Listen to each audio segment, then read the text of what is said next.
Assalamualaikum warahmatullahi wabarakatuh. Selamat jumpa teman-teman semuanya.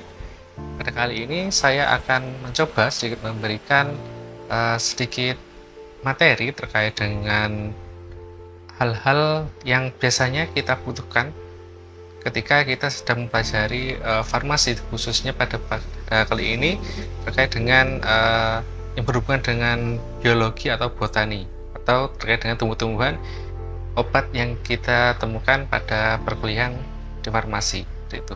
Nah, di sini ada beberapa dokumen yang atau literatur yang biasanya kita pakai ketika kita sedang mempelajari terkait dengan materi botani farmasi atau fitofarmasi dan sebagainya, atau terkait dengan produk dari obat bahan alam seperti itu.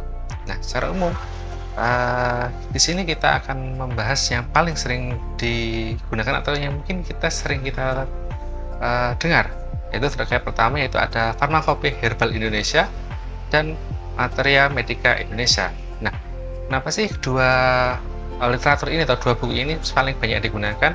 Nah, karena kita sebagai seorang apoteker atau farmasi, kita juga dituntut mengetahui terkait dengan hal-hal yang terkait dengan penggunaan obat bahan alam ya, atau sekarang seperti halnya jamu, obat herbal terstandar ataupun fitofarmaka seperti itu. Nah, untuk mencapai suatu mutu yang bagus, maka dalam hal ini pemerintah dan BPOM itu memberikan suatu pedoman yang wajib dipahami dan dilaksanakan oleh pihak-pihak yang ingin berusaha di bidang obat bahan alam seperti itu. Di sini ada Pharmacopoeia Herbal Indonesia, yang mana merupakan salah satu pedoman yang dibilang cukup terbaru dibandingkan dengan Materia Medica Indonesia. Jadi, untuk teman-teman yang ingin mencari dokumen fisik dari kedua literatur ini, itu biasanya untuk Pharmacopoeia Herbal Indonesia sudah tersedia berupa softfile-nya atau berupa PDF. Sedangkan untuk Materia Medica Indonesia itu karena diproduksinya itu sebelum tahun 2000-an, maka kebanyakan itu yang ada adalah buku versi cetaknya atau hardfile-nya. Adapun untuk yang kita temui di internet atau di sosial media terkait dengan Materia Medica Indonesia yang berupa softfile atau PDF, itu biasanya hasil dari scanan atau pemindaian dari buku fisiknya seperti itu. Jadi mungkin untuk kualitas dari buku Materia Medica Indonesia yang asli yang berupa softfile itu nanti ya kurang jelas dibandingkan dengan yang kita temui secara cetaknya. Misalnya kita ketika meminjam di perpustakaan seperti itu. Dari segi penamaan dan judul itu ada sedikit perbedaan ya teman-teman. Untuk Pharmacopoeia Herbal Indonesia itu kita kenalnya sebagai Pharmacopoeia Herbal Indonesia edisi pertama atau edisi kedua yang terbaru yang terbit tahun 2017. Sedangkan Materia Medica Indonesia itu berupa jilid, ada jilid 1, 2, 3, 4 dan sebagainya. Nah, sini untuk yang membedakan antara edisi dan jilid itu yang kita simaknya adalah jika edisi itu biasanya keluaran dari macam-macam hal yang sama yang diperbarui. Sedangkan untuk yang jilid untuk kasus ini adalah Materia Medica Indonesia, yaitu antara jilid 1 dan jilid 2 merupakan hal yang berbeda seperti itu. Nah, tetapi masih dalam satu cakupan Materia Medica Indonesia yang dibagi-bagi menjadi beberapa bagian seperti itu. Secara umum, dalam perkembangan Materia Medica Indonesia dan Pharmacopoeia Herbal Indonesia itu diawali dengan adanya Materia Medica Indonesia ya teman-teman. Nah, jadi Materia Medica Indonesia itu pada awalnya masih belum ditetapkan sebagai standar wajib untuk sebagai pelaku usaha ataupun dalam pengawasan mutu dan kualitas dari obat bahan alam. Jadi masih sebatas anjuran saja untuk dilaksanakan. Nah, untuk Materia Medica Indonesia itu lebih terfokus kepada Simplicia ya teman-teman, atau kita kenalnya adalah biasanya kayak sebelum dilakukan ekstraksi, ya kan ada Simplicia seperti itu. Nah, itu untuk Materia Medica Indonesia terfokus pada Simplicia yang terbagi menjadi beberapa bagian, yaitu ada 6 jilid atau 6 bagian.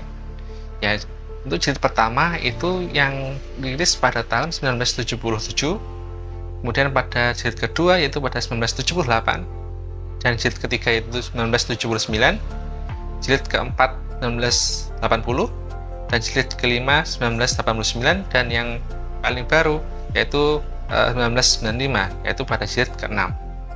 Nah, masing-masing itu terdiri dari beberapa monografi atau beberapa pembahasan terkait dengan tanaman yang berbeda-beda seperti itu. Nah, untuk selanjutnya itu ada lagi, sebelum mengarah ke Farmakopedia Indonesia, ada yang namanya monografi ekstrak tumbuhan obat Indonesia. Nah, di situ itu sudah mulai membahas terkait dengan ekstrak. Hal ini tentunya dengan disebabkan adanya perkembangan dari penggunaan dari obat bahan alam yang awalnya dari berupa simplisi atau serbuk saja, kemudian untuk mendapatkan manfaat yang lebih, maka beberapa pelaku usaha ataupun dari bidang industri dan sebagainya itu mulai mengarah ke bentuk ekstrak seperti itu. Maka mulai dilakukan pengaturan regulasi terkait dengan produk ekstrak, yaitu dimulai dari ada monografi ekstrak tumbuhan obat Indonesia, atau yang dikenal sebagai METOI, itu ada 2 volume, yaitu pada tahun 2004 dan 2006. Nah, yang terbaru itu mulai disusunlah, yaitu namanya Farmakopedia Herbal Indonesia, yang di sana mengatur terkait dengan simplisia dan ekstrak. Jadi sudah dalam satu buku itu sudah tercantum 2 bentuk, yaitu adanya simplisia dan ekstrak. Nah, untuk yang edisi pertama itu yang diterbitkan tahun 2009 itu mencakup 70 monografi. Sedangkan yang terbaru yaitu pada tahun 2017 sudah mencakup 253 monografi yang di dalamnya tercakup dengan simplisia dan ekstrak tanaman. Sebenarnya tujuan Matematika Indonesia dan Farmakopedia Herbal Indonesia itu untuk memproteksi, ya teman-teman, untuk memproteksi dari perkembangan yang terjadi di masyarakat pada waktu itu. Nah, jadi kan adanya peminatan masyarakat terkait dengan obat bahan alam, baik dari Indonesia sendiri ataupun dari kebutuhan untuk diekspor, maka dalam hal ini Kementerian Kesehatan dan Badan Pengawas Obat dan Makanan itu berinisiatif untuk suatu regulasi atau pedoman untuk mengatur bagaimana sih simplisia maupun ekstrak yang berkualitas seperti itu. Nah, dalam kata pengantar yang ada pada Farmakopedia Indonesia edisi kedua itu dijelaskan bahwa ada beberapa tujuan sih sebenarnya dari pembentukan satu tim yang membentuk Farmakopedia Indonesia ini. Jadi pertama terkait dengan sebagai obat bahan alam atau simplisia atau sumber daya alam itu kan digunakan sebagai obat.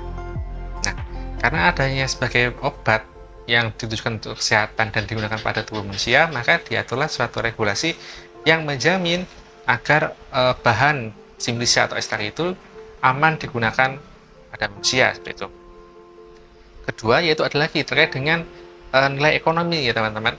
Jadi kita tidak mengkiri bahwa obat bahan alam atau sumber bahan obat alam itu kayak seperti rempah-rempah, jamu-jamu dan lain-lain, rimpang-rimpangan itu memiliki nilai ekonomi di dalamnya. Maka dalam dunia globalisasi yang luas ini, maka tidak memungkiri bahwa ada nilai ekonomi yang cukup tinggi jika misalnya kita olah dan kita lakukan ekspor ke luar negeri. Maka untuk meningkatkan nilai dari nilai jual itu, maka diaturlah regulasi agar sumber bahan obat bahan alam dari Indonesia itu memiliki daya saing yang tinggi seperti itu. Kemudian yang ketiga itu tadi yang hampir sama seperti yang pertama, karena digunakan sebagai obat, maka bahan-bahan obat bahan alam ini wajib bisa kita jamin mutunya, khasiatnya, dan keamanannya. Jadi Matematika ini kan seperti sudah saya singgung awalnya bahwa lebih fokus pada simplisia.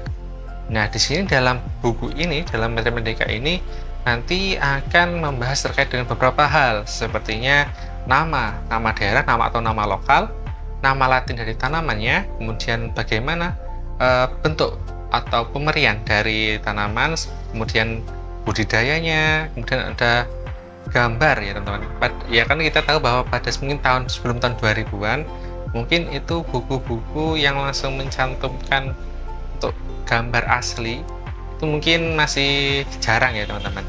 Nah, maka pada di sini kebanyakan masih berupa ilustrasi bergambar dari tanaman-tanaman itu. Nah, kemudian misalnya, jadi pada buku ini mungkin beberapa yang edisi yang dari jilid awal itu untuk bagian apa seperti gambar mikroskopik dari bagian tanamannya itu masih berupa gambar ilustrasi, bukan gambar foto dari mikroskopnya seperti itu. Nah, adapun untuk Farmakope Herbal Indonesia yang kita tahu bahwa pembentukannya itu sudah pada zaman di atas 2000-an ya teman-teman. Jadi sudah banyak file-file dari dokumen-dokumen literatur yang sudah berupa bentuk soft file atau PDF. Salah satunya untuk edisi kedua dari Farmakope Herbal Indonesia ini kita dapat download secara gratis ya dari beberapa website yang ada di internet. Ya, untuk Farmakope Herbal Indonesia ini itu sudah mencakup dua hal yaitu simpliciat dan ekstraknya. Nah, dari masing-masing ini nanti akan dibahas terkait dengan beberapa hal seperti organoleptiknya, mikroskopiknya, dan sebagainya teman-teman ya. Nanti kita bahas masing-masing dalam hal bab yang berbeda. Mungkin itu saja untuk bagian sebagai pendahuluan saja. Nanti kita lebih dalam nanti untuk melihat bagaimana isi-isi masing-masing dari materi Medika Indonesia maupun Farmakope Herbal Indonesia dengan mencontohkan satu tanaman seperti itu ya teman-teman. Itu saja yang bisa saya sampaikan. Terima kasih.